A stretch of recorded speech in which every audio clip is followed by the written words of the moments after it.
outro music and everything. Hi. Price is Right. We haven't been here this whole time just awkwardly staring at everyone for like the last 5 minutes. And having you guys awkwardly stare at us. I'm so sorry. Hi, Richard. You've been staring very well. So. Thanks, man. All right, sorry, I'm late, everybody. I literally just had a panel from 1 to 2, and you know, Humble scheduling. Brag. Humble brag. Let's just do all these panels. Richard's so cool. Yeah, whatever. So cool. I'm late. All right, so real quick, I'm gonna put my pretty slide up, which is literally just the promotional graphic. Not that one. That was from a panel. From Jesus, Richard. Wow. His video password, by the way, is 1, 2, 3, 4, 5. I can see it from here. That's your password. Being unprepared is my MO. So.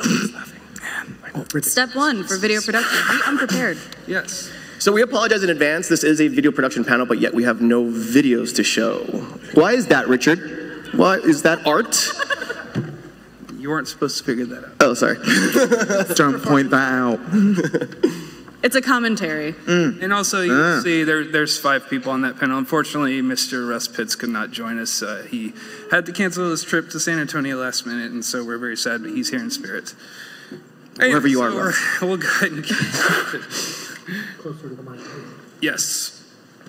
It's like the Rush song, Closer to the Heart. Closer to the mic. Closer to the mic. Okay.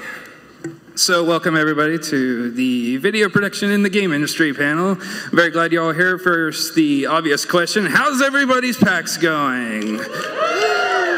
Nice. Woot. It is Sunday. It is Sunday. We are are actually wiped. At least I am. So This is a great turnout. So again, welcome to the panel. We're going to be talking about video production in the game industry. How big surprise. Mostly about the principles across the spectrum of kind of different approaches and different kinds of video production in the game industry. Filmmaking, streaming, content creation, stuff like that. And we're going to be discussing a lot of those principles and a lot of the approaches to how we create our own content, our work with the respective companies that we work for. So, firstly, I want to let everybody introduce themselves. I'll go ahead and start. My name is Richard James Cook. I am a filmmaker and a game developer, and I've made games with Rooster Teeth. I've worked on 3 films with Devolver and a lot of independent stuff on my own. Oh. Hello, I am Elisa Melendez. I am the new media manager at Gearbox Software and Gearbox Publishing. I am also a Twitch affiliate in my own right, and I stream Mondays and Tuesdays doing music stuff. Ooh. Yeah, big ups to music. And I am Ray Gutierrez, a.k.a. The Crown Killer on Twitter and on the .coms. I got my start on Justin TV before it was Twitch, moved on to Destructoid, and after that went on to PlayStation, was the head of video for Patreon, and shot a feature film. And now I run my own independent agency called Murder Palace. Nice. That's who I am. Hi, I'm Chris Slight, and I work with XSplit, which you might have heard of, streaming software. I see some nods. Nice. We're doing our job. I'm the only one that has to wear a company t-shirt, so I feel very cool and well-dressed. Oh, no, you do. Yeah, your company t-shirt. No, our company t-shirts are cool as well. There's someone from XSplit sitting right there, so really cool. I also work with Devolver Digital, running and helping stream on Devolver Public Access, which is their streaming channel. So that's me. Woo-woo. Yay. Thanks, guys. And we're done.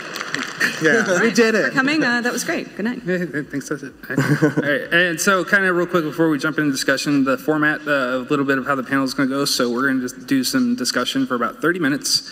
And at the 30-minute mark, I'll have everybody who wants to ask questions start lining up for questions. And we'll do about 10 more minutes of discussion, and we'll get to Q&A and probably spill over into the time. So as always goes. Anyway, so the first topic I kind of want to ask you all and have you all discuss is how about the deceiving nature of video production? It's not as easy as pressing the record button as a lot of people think from the outset. You know, when you first start getting in, there's a lot to unpack that a lot of people don't expect.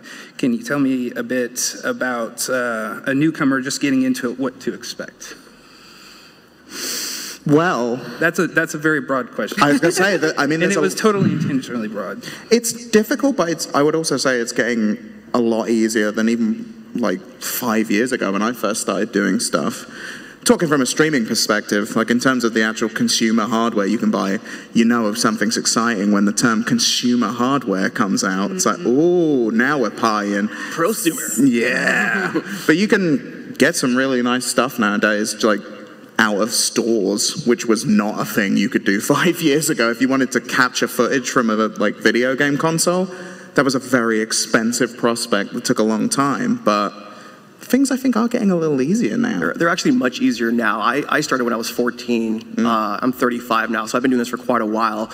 Back in those days, we didn't have those great Sony cameras that are sitting back there. We had mini DV tapes, we had Panasonics, and you literally had to sit there and watch the tape play as you imported it. Back in the day, I'd say today it's actually a lot easier. All of you have a camera in your pockets. All of you are storytellers. You can just pop it out and shoot whatever you like. There's no excuse. So it is difficult, but it's also very easy to just jump in and explore and experiment.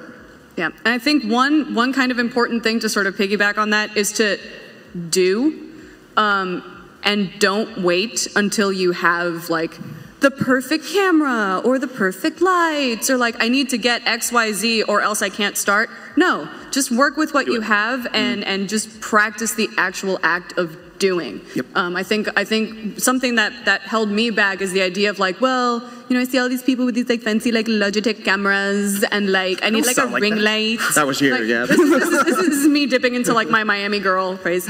Pero like, but like I don't have like a camera or whatever. But This is what just Miamians look like, by the way. We're from Yeah. Miami. This is what we look like. We're so sorry. But just do. And just go through the process of planning things out and just actually doing. And one of the cool things to actually see is progress. So don't wait is kind of like one of my primary forms of advice. Your first video is going to suck. Yeah. It's going to suck.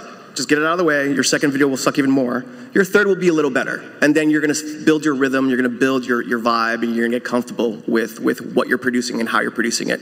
And then eventually you'll be like your own worst enemy where you're just kind of racing the clock, your own mental clock, and be like, I can shoot that, I can cut that, I can put it out. Yeah, and to top on that, like, don't shoot for the moon with your first production equipment. Like, a lot of people do that, and stories are so important when you're telling these, when you're putting together video content and stuff like that. And I see so many creators think they need a red camera to put videos on YouTube. Nope. And that's like, that's a total mistake to consider because, for one, a red camera is $60,000 some dollars, and Do people think that? Like, I'm going to have to buy one of YouTube's those. compression algorithm is pretty bad. So, No offense to anyone that owns a red camera, but I've been on plenty of shoots, like back in the day when game trailers was a thing. They'd come out with these big old cameras and gizmos. It's completely unnecessary. It's just try to tell a story and try to be captivating. You can essentially shoot it with your phone, or you can shoot it with a nice Sony. You definitely don't need a red. There's a such thing as too much gear. Like you'll just look like an idiot because you don't have mobility with your camera. You're not flexible. It takes 5 people to operate one camera, and then you need a computer to cut 4K. No, it's nonsense. It's a waste of your time. Just focus on what makes you happy and confident. It's crazy. I mean, you've mentioned phones. Like, you can get phones now that will shoot at 4K, 60 frames a second, and you depth of field. Yeah, and you can stream directly from your phone a lot of the time. This is, again, just specific to streaming, but you can stream stuff directly from your phone, but just with ease of just pressing like stream now, and you're away. It's like crazy. Yeah, we're on video games. We're all characters. Like, what we do is always fun. We create fun. So you should always be more of a personality, more of a character, not focus too much on the gizmos that you need to film X video or whatever. and to that too, like I did my first film on a Galaxy S3 phone. Yeah, the entire 75-minute feature. I mean, honestly, like the video quality, for back then, the video quality on phones and the audio quality probably wasn't the greatest to do something like that with, but I was still experimenting, and that's kind of like the first barrier I had to break down, where I had to stop being afraid to just experiment with something. And it ended up doing like 150,000 views on YouTube because it had a relatable story for people most of the part, and that's where most of the comments on that stuff came from me. So that's a barrier you should definitely consider not letting you block you from creating content. And besides the gear, I know YouTube can be a scary, scary place. There's a lot of crappy videos out there with tons of views. Don't let that intimidate you. It's just YouTube, and most of the people on YouTube are just 12-year-olds, just like trolling. Just put it out there, and you're gonna find an audience, and people that love what you do will follow you to the end. 100%. What is the end? But Yeah, no, the same applies to things like Twitch and Mixer. I mean, I don't know if you've gone on Twitch, but there's some stuff out there, and you don't have to be like that, and you don't have to worry about being a streamer or a content creator, which is just the worst of terms. But I think, anyway, I don't know about anyone else, but content creator? yeah, I used to Create work at that Patreon. sweet content. Where's the content? Yeah. Cool. Creators, we're for the creators. But like you say, you can be yourself and you Be will yourself. find your audience, which is not an easy thing to do, like actually being yourself. Because it's a simple bit of advice that you just throw at people, like, be yourself. And it's like, oh, okay. It's a bit of a facade. You have to kind of create a character, which is something I like to talk about eventually in the panel. But, yeah. Totes. My brand. All right, so we're gonna kind of move to this next thing where I'm gonna ask you about your day-to-day. Like, this is a vastly different thing for across the companies we work for and the things that we do independently. The process is very different in different environments. So tell me about your day-to-day at Gearbox. Wow, it could be a lot of stuff. Yep. So, for example, one of the things that I do is I plan and produce our live streams from Gearbox. I also help create content for Twitter and other forms of social media. And then I also, every once in a while, will be asked to do something that's canned. And that could be anything from like, hey, I'm putting out this thing. I kind of tweeted out like just like a bunch of pictures. Do you think that there's like a way that I'm like, yep, cool. And sometimes it'll just be a matter of like me going, finding footage, or maybe even capturing it myself really quick, making a GIF out of it. Hard G, by the way, Team Hard G GIF. Thank you.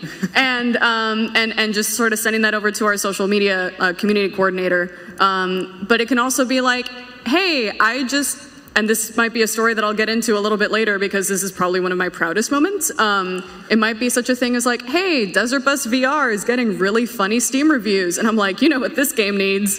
An accolades trailer. They actually work. Accolades work. So then it's just a matter of like, just sort of finding opportunities where you can sort of create something and make something cool and kind of tongue-in-cheek and funny. But that can pop up at any point.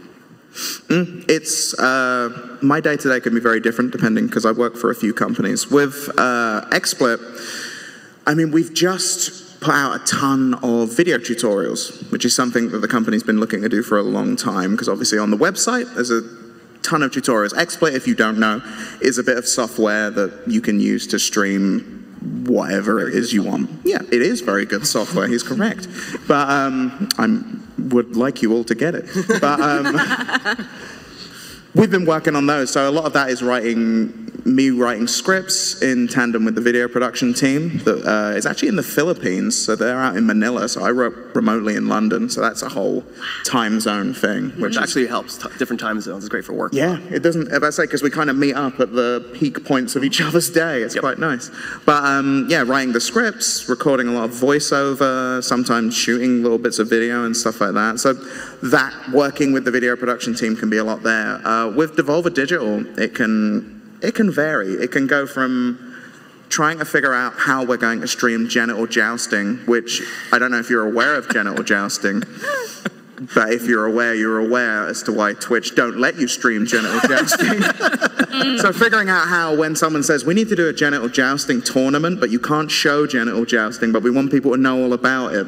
Figuring that out in a way that's fun. So there's that. Or just advertising the games we've got coming out, finding new games to play, and just also trying to keep the audience interested in everything we're doing via things like Discord and Twitter and all stuff like that. So that's a lot of my day-to-day. Cool. I'll give you my day-to-day, but I'm going to do a quick flashback.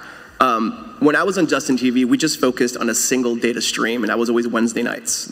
We focused on Wednesday. That was from 2 hours. That was our workflow. Every Wednesday night, we just flipped the camera on. It would be myself and two of my friends. It was Wayne's World meets video games, and that's all we did. We just played a video game and talked about it for 2 hours every Wednesday.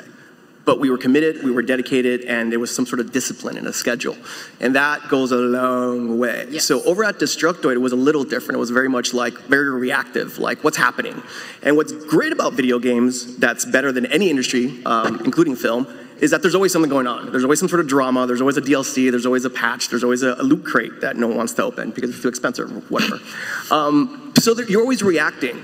But what really sold me when I went over to PlayStation, I keep doing that, my boss, Jeff Rubenstein, he's over at Xbox now, he said, do you want to react to the news or do you want to make it? And that completely hooked me. So over at PlayStation, I was part of the PlayStation blog. Nowadays, content creators are everywhere, but back then, before the PSN hack, when PS3 was doing terrible, they essentially hired me to say, create experimental content for the blog. Essentially, that was just a cover-up, a Trojan horse, if you will, of what essentially was a marketing video. But we essentially covered it up and made it into an editorial video. So my day-to-day there was, we have a third-party partnership with Ubisoft. Let's cut a trailer for them and have instead of a boring press release, we'll actually have a blog post. So blog posts are huge now, but back then no one's doing it. So it was very reactive at the same time, but within the company. So if there was some sort of drama, something going on Twitter that was terrible, our job as a social media specialist was just to keep quiet. You know, if there was a tragedy, why is PlayStation gonna see like we're so, no, that's not our job. Our job is to create fun and play. So moving on to Patreon, again, very day-to-day, it's just like creators doing this or creators are doing that. So it was constantly shoot in the morning, cut in the afternoon, publish by that afternoon and get it out. And then you always have to put in your mindset, especially today, you've got different aspect ratios, 1280 by 1280, that's the aspect ratio for Instagram and Facebook. It's no longer about widescreen, it's about using your entire phone. So you have to put that into your workflow. Now my day-to-day is essentially running a music, software, and video production house where it all coincides. So I'm essentially on Slack between 6 a.m. to midnight or vice versa. I keep doing that. So honestly, my workflow is midnight to 6 in the morning. I do all my day-to-day emails during the day and the afternoon, and then I'm just at night with my wife working on cool videos and just capturing, just creating cool content for cool clients. And what's one of those cool clients right now? Power Rangers. I'm working on the Power Rangers Legacy War game on your mobile. We're now year 2, and it's the 25th anniversary of Power Rangers. So we're going to do this big thing with Power Rangers, and as well, I'm also working with Gung Ho on some other titles. So it's yeah, that's it. Do you find a little bit less pressure working independently than under a company, Ray? Yes and no. It's really up to you to pay the bills. Luckily, I've been blessed with a lot of experience, and I've worked with a lot of companies. So it's a little bit of confidence and a lot of like blind luck. It's just like it's very. I guess to answer your question is yes. It can be very. You can be put under a lot of pressure because you're on your own, but at the same time you want to outdo yourself. So it's a lot of fun to be able to just wake up and be like, what am I going to create today? And how much can I charge for it? That's a tough balancing act. Yeah, and to be honest, I just recently, I just figured out my value. Like, it's very difficult as an artist to say, this is how much my time is worth. Mm-hmm. When you're creating something for fun, you're like, I don't know, give me a couple of bucks and a slice of pizza. But you really can't make a living off of that. So you have to start kind of like figuring out, you know, be an a-hole and like, okay, this is what I'm worth. And then when people don't respect that, go away. When the people that do respect that, bring them into the family, bring them into the village, and create a client relationship. Yeah, and like for me too, with my freelance work, I do game trailers for New Blood Interactive. So I've made trailers for games like Dusk and Tonight We Riot, and it's run by a guy named Dave Oshry, and Dave Oshry always tells me I undervalue myself because I actually enjoy working on his trailers. So that's a good point about, like, you know, not undervaluing yourself, because we do need to eat. So, but it's something you do have to figure out through the people that you work with as well. So to kind of like pull it back to the beyond pressing record, what are some common mistakes like that you see new people make? Because for me personally, it's always been audio.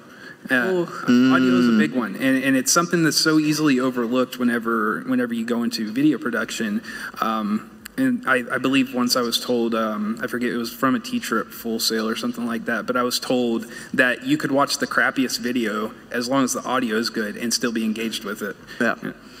Blair Witch Project, crappy video. But So common mistakes, audio, other common mistakes that you see?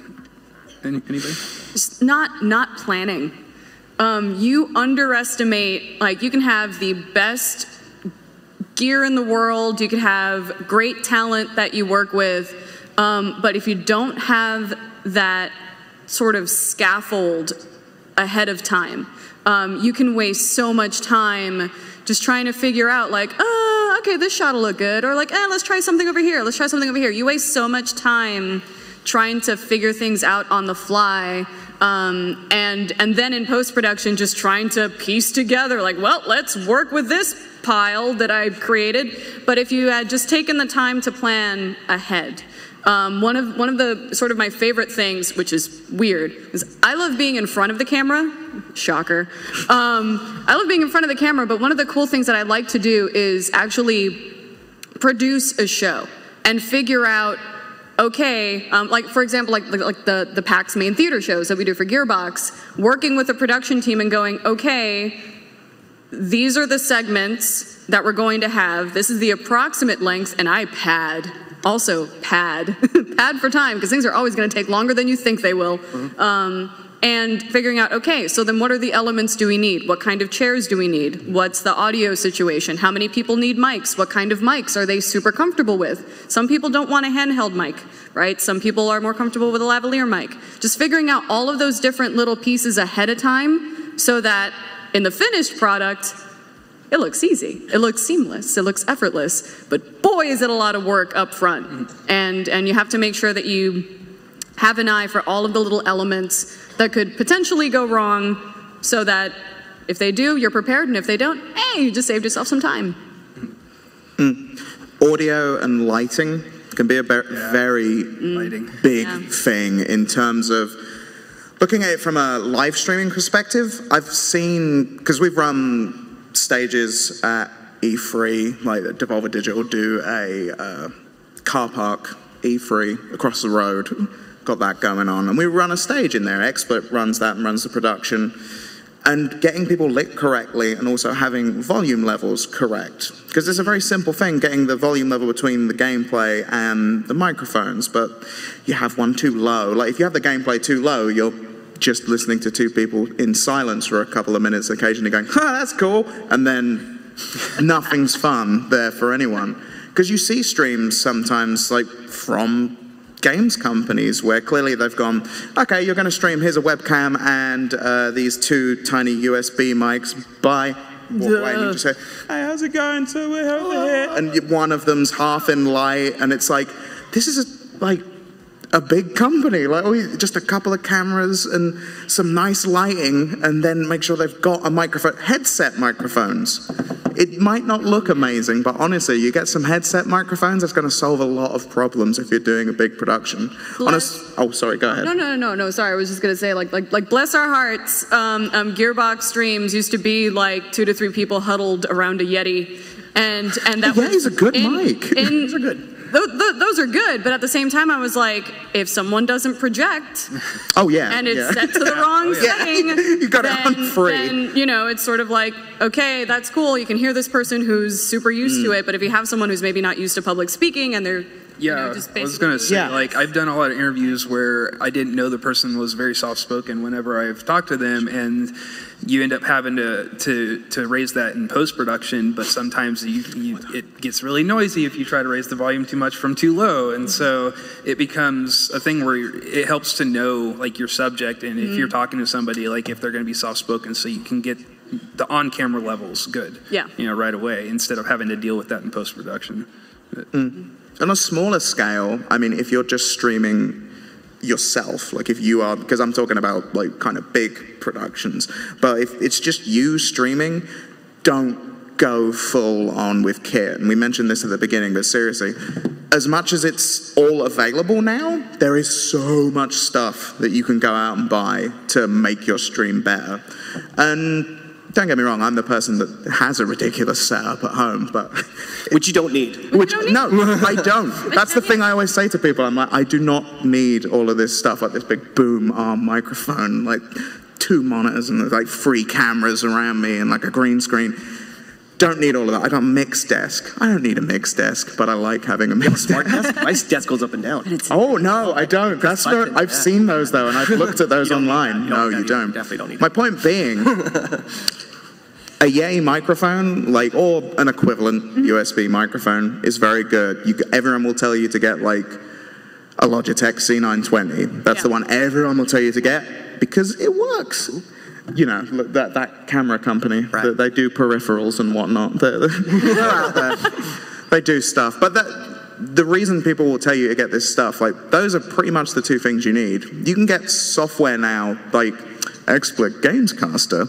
You can run with one monitor. You don't even need a second monitor. It's not necessary to get yourself out there. And ultimately, what you're trying to do is have fun on the internet and have people watch you and enjoy it and have a good time and maybe build a community.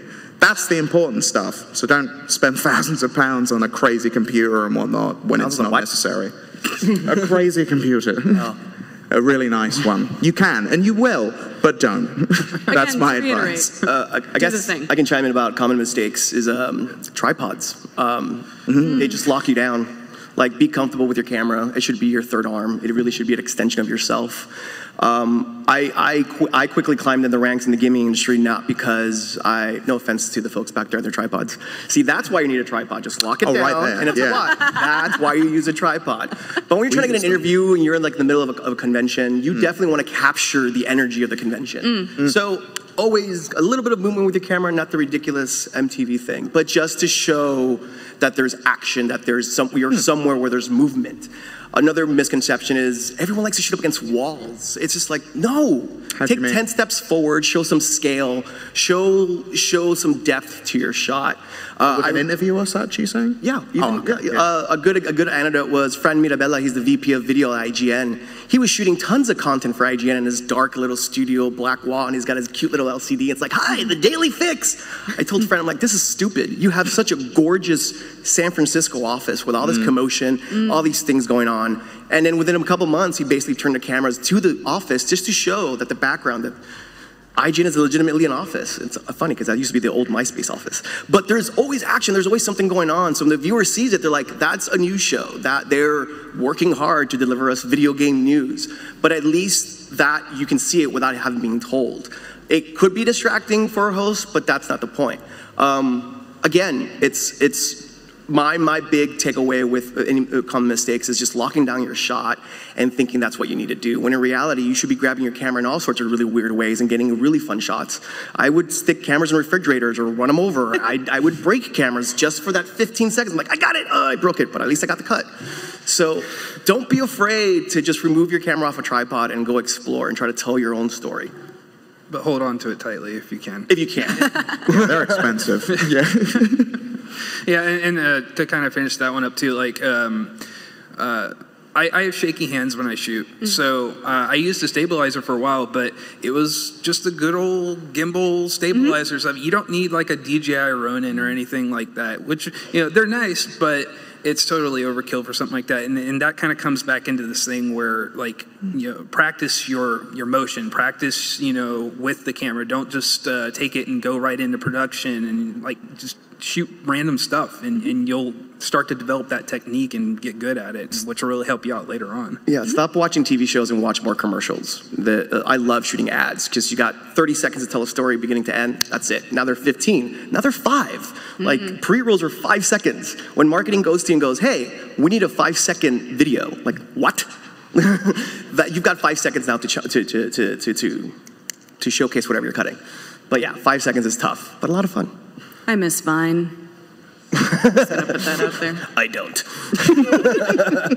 The morsels. Get the job. So at this point, I'll have people start lining up for Q&A if you want to ask questions. Really hard questions, like make them super hard. So start lining up, and we're going to do a couple more minutes of discussion, a couple more questions, and then we'll do the Q&A portion of this. So I don't see anybody lining up. Ask us. Come on, don't be afraid. Sorry, oh no. All right, so this is going to be the fun one, and I want all of you to chime in on this. Sure. I want a horror story from production. From any time you ever spent time in production, give me a horror story from, you don't have to mention names, obviously, or anything like that, but please regale me.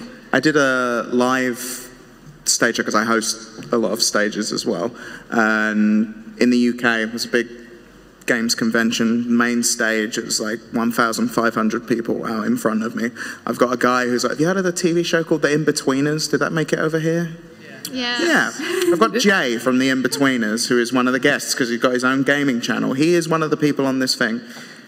I introduce them all out, and I've had 5 minutes to sit down with someone, despite being an hour early, to discuss what we're going to be doing. I come out, I introduce everyone, and I know, right, the first thing I'm going to do, okay, so pick up your controllers and we're going to get going. I look down, there's no controllers there. I'm like, that's fine. That's, you know, this can be solved. Why? Because I have a talkback and there's a crew back there. So I go, well, the controllers aren't there, are they? Silence. Nothing in my ear. And I'm like, so I don't know where they are. So if anyone could get them, that would be great. Anyone at all from out back could come and do that. I would enjoy that. So at which point I just hear, in my ear. I don't know what that was. Never found out. That was just a loud noise. Nothing. I just start doing let's do rock, paper, scissors for a bit until someone finally came out. And then the whole thing went terribly from there. It was a terrible time. But we had fun because we just did whatever we wanted from there on in. It was like, well, they're not going to help. So here we are. Yeah, that was the worst of times. Worst. Man, worst of times. I wouldn't say it's the worst of times, but it was definitely the most challenging thing I've ever done. It still traumatizes me today. That horror film I shot, a full feature, we shot it in 25 days and 24 nights. And I had a crew of 2 when it came to film. And it was still a very compact crew. It was just very quick LED lights, and we were just always constantly moving. But what was challenging about that is that there was no breaks, and there was no storyboarding. Like, I do not like to storyboard. You basically, here's your area, you start blocking, boom, boom, boom, boom, and you're shooting the edit. To do that over and over and over and over and over and over and over again for 25 days, whatever the hell I said, after 2 weeks, I wanted to kill myself because the entire plan of what we originally said we were going to do completely dramatically changed, so you had to organically change with what was happening around you. So the first 2 weeks were great, and then the later 2 weeks were terrible, but we still got the movie done. But you essentially have to shut down parts of yourself to get the job done. Like, you do not matter. What matters is the project. Like, Christmas? What is that? Are you sick? Tough. Especially in my shoots. Like, we have a job to do. And number one thing, another, I don't have horror stories, but I got to experience a lot of cool things because of video. Like, I saw Kaz Hirai, the president of PlayStation, walk out of a wall. Like, we were in Japan at the Sony building after we announced NGP, now the PS Vita, and we were doing an interview with him, and the wall just magically opens, and there's Kaz Hirai just, hey, what's up, guys? I'm like, it's like Darth Vader walking into the Death Star. It was so cool. But it was just like, yeah, it's just like crazy stories like that, just because I really enjoy shooting video. Yeah, it's not so much like horror story specific, but it's sort of like, because I'm relatively new to this, not gonna lie. And one of the cool things that I learned is, especially if you're making things for someone else, like, I'm my own worst critic. I don't even know why I'm sitting up here. To be honest, right? Imposter syndrome is the realest of the real. Yeah. But then there's this other thing where, like, having to deal with external clients and making them happy, and basically learning to let go of the thing you made and know that somebody might not like it, and you may have poured every single ounce of yourself into getting that shot, and then someone says, I don't like it, or you didn't play the game right, or you know, I don't know what happened between this iteration and this iteration. I feel like it got worse, and then you just go, and it's sort of learning that, like, once you do it, it's out of your hands, and it's sort of like learning to try and, like, separate yourself from it. It's like, I remember crying at work twice. One of them was because someone wasn't happy with something that I did, but it's learning to, like, just have that quick dab in the bathroom, make sure your mascara is waterproof, and then just be like, okay, filtering that through, figuring out, okay, what are the actual actionable lessons that I learned from this, doing it again, and then knowing that the next time it's gonna be better. And so trying to like separate yourself from your baby a little bit has been kind of probably one of the roughest parts of it. Yeah, don't get attached to your work. Just understand that there's going to be another video after that one, another video after that one, another one after that one. So you're going to have plenty of chances to show off and get the right shot. But again, it is a relationship when you're working on these projects, but at the same time realize that you are not the client. The client is always right. So always, even if they don't even ask us, like, do you have any feedback? Feedback is such a great word to use. So feedback. Get some feedback. Any feedback on this? Even though it's the best thing you've ever produced, it's not. Looking forward to your feedback. Yeah, I would say that. Because unless they like it, it's not good. It really depends on the client, depends on the marketing company, depends on the publisher, depends on whoever is on the other side of that screen. They can be a-holes and just want to say something because they need to say something because they have a cool role and they're the SVP of whatever majigger. They'll just say something just to say it. And you have to understand and psychologically kind of go through that minefield and be like, you are a D word, you're bad, but that's fine. I'm going to kill you with kindness and work a little harder and ask for your feedback because I know you're going to be a D about it and I'm still going to hear from you. And then I'm going to ask for the money from you. Yeah. Thank you. PayPal invoice. Yeah. And like, for instance, for me, like working with Oshri, it's almost like a sparring session between me and him during an edit whenever I'm putting a trailer together for a game. And I think it's just the greatest, most engaging cut for something like Dusk. And he's like, no, I want this gameplay shot removed from this and this other one removed from this. And I'm like, but why? He blasts him with the shotgun so perfectly there. It's like the best thing ever.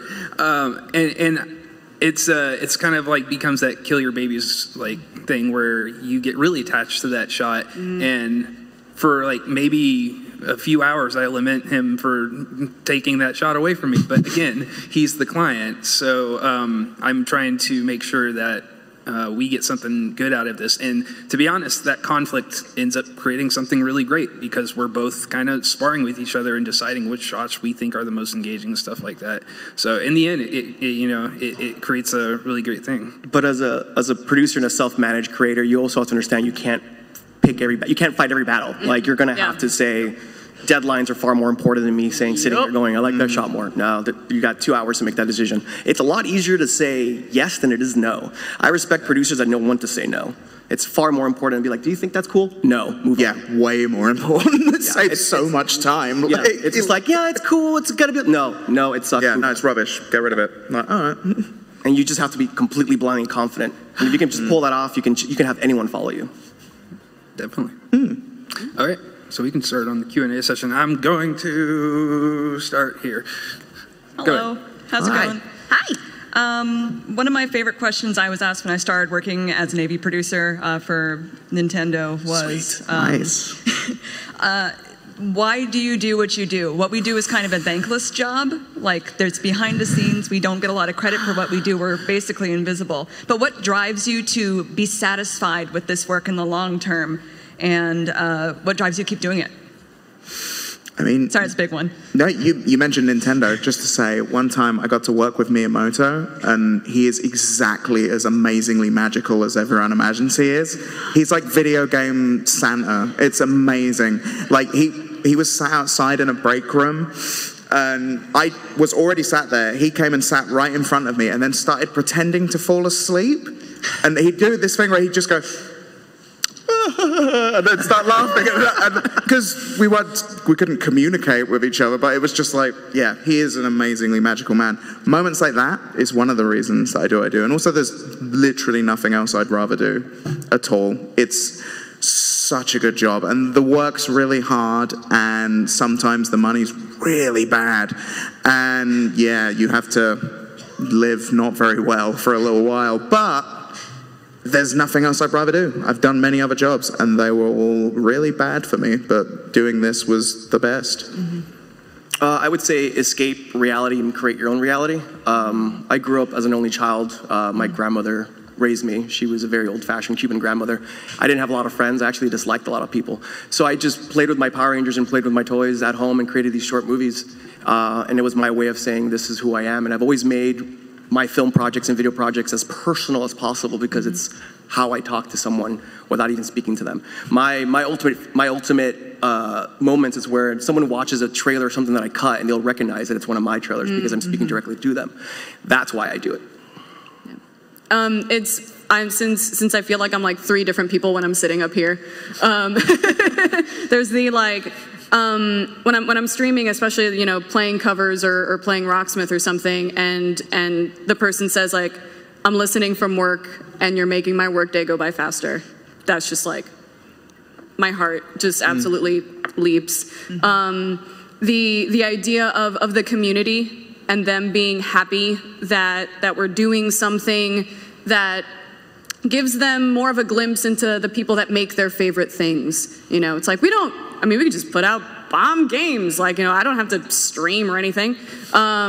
I mean, I do, or else I wouldn't have a job. But, you know, but the idea of like, thank you, you know, I didn't know this about this part of the game, or like, wow, that was really cool and really fascinating. And like, I didn't say something cool and fascinating, but I facilitated that. And that jazzes me. And then also in the case of like, you know, making something like the Desert Bus VR Accolades trailer, I'm like, I got to beat match explosions and bopping the air freshener and just doing just silly things like that just give me joy. And then someone being like, yep, that works, upload it. I go, I get a paycheck for this. That's awesome. It's the little things that totally keep me going. Your musical streams are excellent, by the way. She's got a great singing voice, and she plays very well. So, for me, it's just finishing something, honestly. Whenever I get done with any given project, even sometimes like on my features that I'd done where I spent so much time in the edit that sometimes it became a burnout to continue watching it because you want to make sure that everything's cohesively coming together. You know, I would still watch it at the end, the final product, and go, I made this. Like this, it's a really excellent feeling. And especially for the trailers, I'll watch them like immediately after I'm done with the final edit, deliverable and everything. I'll watch them like 5, 6, 7 times and just like, I did good. Like it feels good. I did the thing. You know, it's a good feeling to have. So definitely just finishing something is my kind of drive and motivation for that. Totes. Great question. Thank you very much. Thank you. No, thank you, man. Okay, so this may be kind of a vague question, but I have about a year left in college, and I major as media arts. Woo. So I was really curious, for somebody who has about a year left, what's your best advice for somebody who's trying to get a job in the industry? That's big. Make things. Do. Just make things? Do. Yeah. Yeah. Be disruptive. When you create these things, whatever these things are, try to be as unique as possible. I know that sounds a little cliche, but just looking at the way you dress and how you present yourself, I think you're on the right track. So you should be fine. Oh. Just create. Just put yourself on camera, tell your story, and just be awesome. Yeah. And people will gravitate towards that. Awesome. Thank you. And network. Yeah. Start looking at all of the folks that might be doing the cool thing that you might want to do eventually, and see what kind of advice they have. Don't be afraid to put yourself out there, you know, create your brand on social. Your brand. And you know, put yourself out there and start really cool relationships with folks. I'll give you my card after, whatever. Yeah. Be prepared for opportunities that come up. I think that's, and by doing stuff, you will be, but people will say a lot of it's luck and a lot of it's who you know, and that is very true.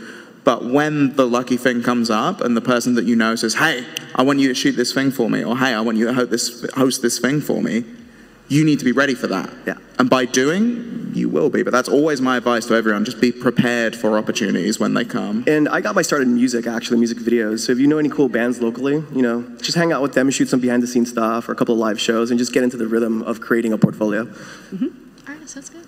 Awesome. Thank you. No problem. Thank you. Dun, dun, dun. So dramatic. Getting prepped. Hey, so I was wondering that when it comes to making a trailer for a game, what tips do you have for making a really polished trailer when it comes to text, overlays, video effects? I feel like there's this huge gap between kind of outlining where you want your shots to be and how you want the feel of your trailer to go, but making it really polished and something that you're proud of to represent your game and publish on social and YouTube. For me, like, I have I have a few rules of thumb that I kind of discovered over time. What's engaging, what's not engaging. One of those is minute and a half or less, especially if it's for a game, because when you're putting that out there to consumers, they want the most engaging part of your game right up front. They want to know what the game is about right up front, and it needs to be told in the most summarized way possible. So a lot of times, and I've made this mistake many times with my movies and stuff too, where I would put out a 3.5 minute trailer, and that was just a big mistake because it drones along and people kind of lose the engagement halfway through it. So that's one thing. The other thing is broad strokes, like when you're trying to give somebody a messaging for something, like broad strokes, call outs and stuff like that. If you're calling out a feature, or if you're calling out a certain piece of content in the game, do it in as less words as possible, because people can engage with it really quickly, and if you write it well, then they'll understand what you're trying to get across, what point you're trying to get across. So those are two of my main things. I think when capturing too, sometimes, especially if you're kind of sort of getting your start, and this is something that I actually ran into, was capturing gameplay for the purposes of cutting it together and telling a story and showing something off is not the same as how you just play. And sort of getting used to the idea that yeah, you're gonna go through that environment, sometimes you'll haul ass through something, it's no, that's not how you're supposed to play the game. Your hands are supposed to be nice and slow and pan through the environments, and actually it's gonna feel really slow as a gamer, but that's very slow. Good. Real slow, but singing voice, by the way. That you were yes, that is my singing. He was saying it was beautiful. Yeah, thank you. But it is different, and sort of practicing, things like your sensitivity, like controller sensitivity, or all those things, and kind of getting used to that, because then that'll save you lots of time later on the road when you're actually trying to cut cool stuff together.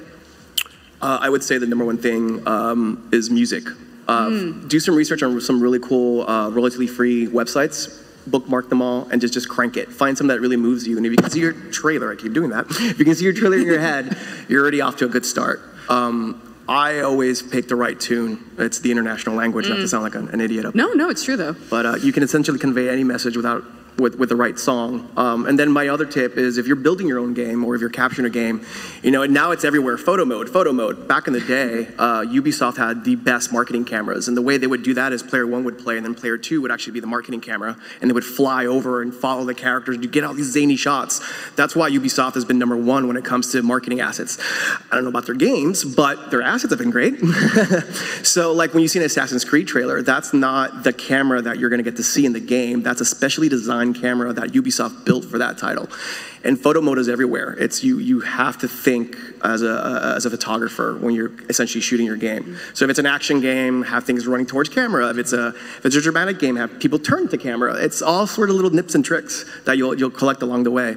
But rule number one, find a good tune and think in 30s, think in 60s, and think in 90s. That's it. Cool. All of the above, yes. Thank you all very much. I've not cut a video game trailer before. Thank you. Yep. So I'm an independent tabletop game producer, so my kind of stuff's a little different needs. So my question is, what should you look for when trying to find someone to hire to do video production work? A good portfolio. Yeah. Would be number one, that you can visibly see they've done other things that you think are good. Ideally, if there's people that would be nice, that have done something before that can tell you they're not horrible to work with. But a good portfolio, I think, is a very big one. And I think it's not always a deal breaker, but people who you think will make a good fit for whatever you're trying to produce. If their entire portfolio maybe is just complete action games, or if it's all complete RPGs or something like that, ask them how they feel about something, approaching something like that first. I think that helps mitigate a lot of communication issues ahead of time. So just make sure they're the right fit for your game too. That's a piece of advice. I would say someone that has a lot of confidence, that has their own style. you can just give them a direction, they can just run with it. You definitely don't want to babysit a videographer. If you're babysitting a videographer, then you just hired a dude or dudette with a guy with a camera. You need someone that can basically just grab what you just told them and be like, right, here's how you do it. Boom, boom, boom, boom, boom, boom, boom, done, gun. That's what you need. And then my next advice would be someone you can walk around in your underwear with. Like, you got to build that comfort zone. You got to be able to just be completely comfortable with this person, and they have to be comfortable with you. Thank you. Yeah. All right. I want to know which video editing software do each of you use, and is there any secondary app that you use on a regular basis now that you wish somebody had told you about a lot earlier in your career? Premiere. I use Premiere Pro. That's just the one I've learned. Like, I spent a lot of time in that bit of software. Capturing footage, I obviously use XSplit. If I said something else, it'd be incredibly surprising at this stage. But there's video editing in XSplit as well, like rudimentary video editing stuff, but there is video editing stuff in there. And yeah, for capturing footage, you can do everything you want to do in there. So that, for me. I would say it depends on the project. If it's going to be broadcast, you definitely want to learn Avid. That's what all the old fossils use. If you can do Avid, you can definitely use Premiere. If it's a quick project, I have 2 rigs. If it's a quick project that I can cut in an afternoon, I usually cut on my Mac, and it's a one-hand cut with Final Cut X because it's designed for that. But if it's a deeper dive cut where there's multiple channels, multiple layers, you're going to drop in comps, Premiere is the way to go. Especially now, you can get it for $60 a month. You get the whole suite. So it's so easy to just sign up and pay your $60, but hopefully you're making a lot more than that with your kick-ass videos. Oh, cool. Yeah, definitely Premiere, some After Effects. I'm learning After Effects a lot more. Yeah, I've just started that as well. Yes, I'm learning After Effects. Handbrake sometimes. And then a lot of our capture stuff, we do some shadow play situations depending on the game. But yeah. Okay. I'm sorry, Chris, but I use OBS. Why? Why would you do that to me? We've known each other how long now? And you've been on the XSplit stage I bought you on and everything. Now, OBS is a good bit of software, just so you know. But I would recommend you use XSplit. And as far as editing, pretty much the whole Adobe suite, Premiere, After Effects. It's just honestly what I first picked up. And in fact, actually a pretty funny real quick story about my first movie, the one that I shot on the phone.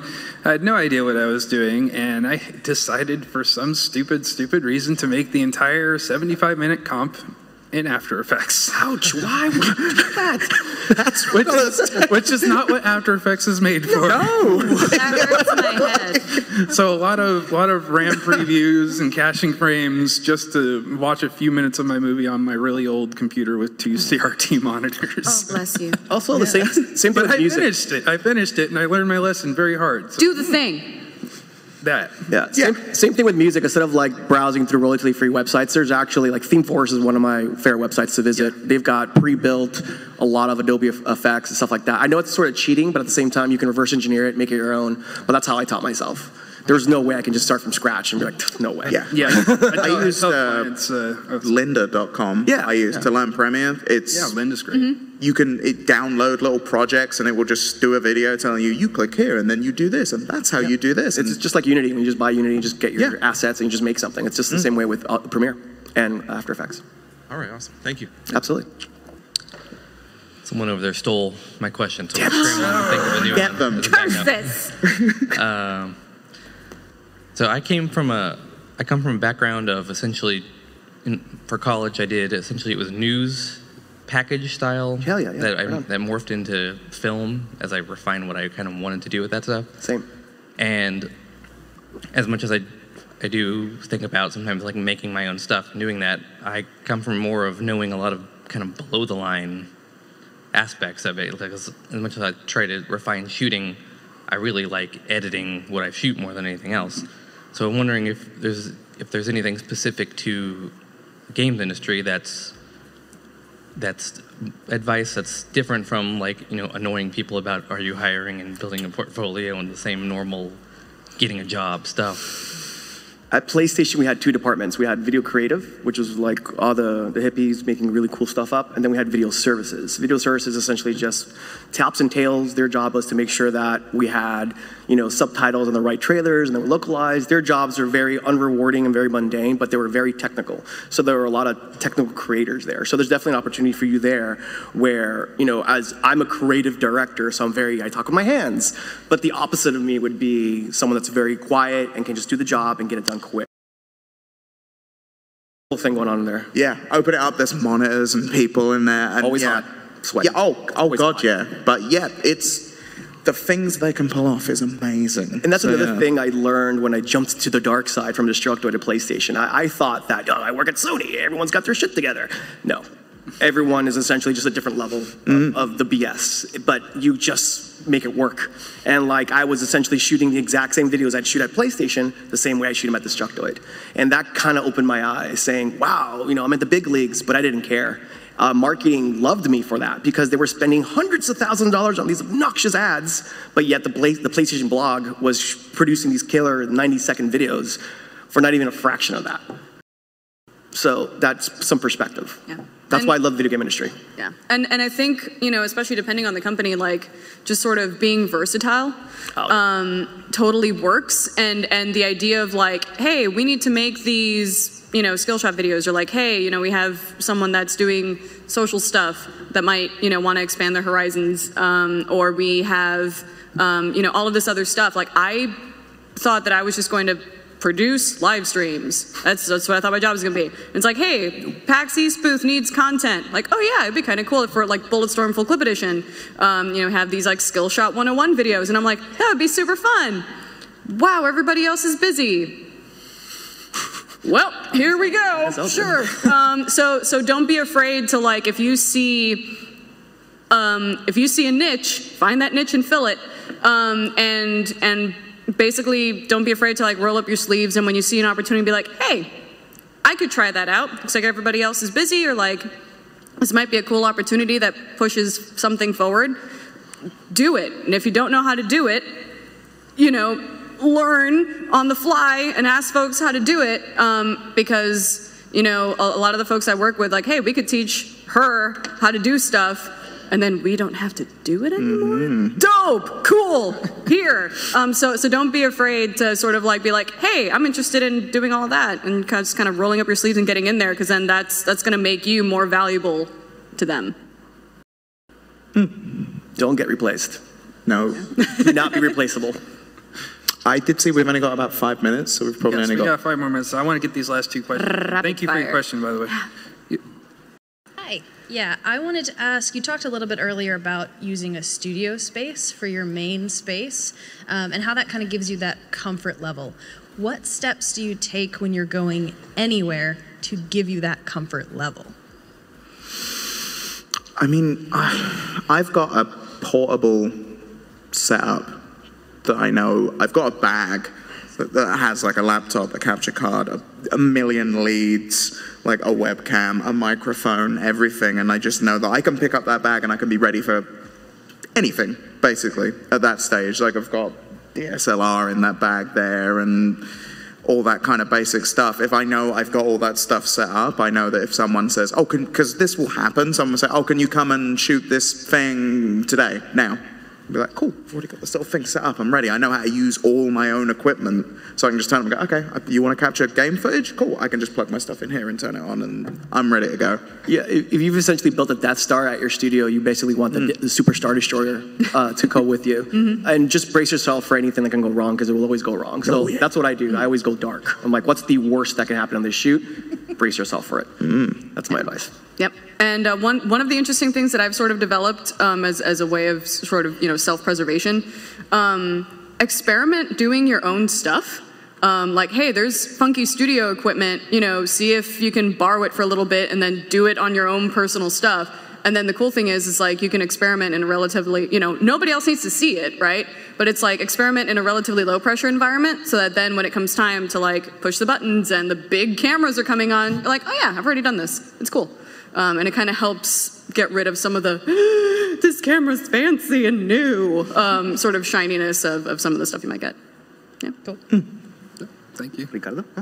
Yeah, super Thank you. summarize this last answer because I'm going to get this guy's question in since he's the last one. So I'm glad I went last. It's a really quick nightmare story that I had. I live streamed for the University of Houston, all of their symposiums, conferences, the commencement, stuff like that. Oh yeah. So this past May, we had commencement with Arnold Schwarzenegger. Oh boy. I had 2 Mac Pros, one for YouTube, one is the backup for YouTube. We had 2 other Windows machines that were souped up. Each one was going to a Facebook account and a Periscope account. So I'm doing 6 live streams. I'm the only one that knows how to do all of this at the university. Sure. 5 minutes before Arnold comes out, the Windows boxes that are going to his accounts all crash. Of course. I had to restart all of them, and yeah. while he's walking out to the stage, got it back up, got the live stream going right as he's coming up to the podium to talk. Nice. That's insane. I wish I could tell you a bunch of my PlayStation stories, like being in the trenches while the press conference is going on. There's so much going on backstage. Just the way they set up the whole press conference, the way it's like, there's like white slides where you don't really know what they're going to say because they don't want to leak. It's just a whole really crazy cool organism that goes on back there. Yeah. But I wish I could talk about, but I can't. I have a lot of those stories for sure, but since we are out of time, actually, I don't know about you guys, but I will be hanging out outside the theater if anybody wants to converse with me a little bit. Happy to. And we're going to wrap it up there. Thank you all so much for coming. I hope you learned something. Thanks, folks. You guys Go are awesome. forth and do.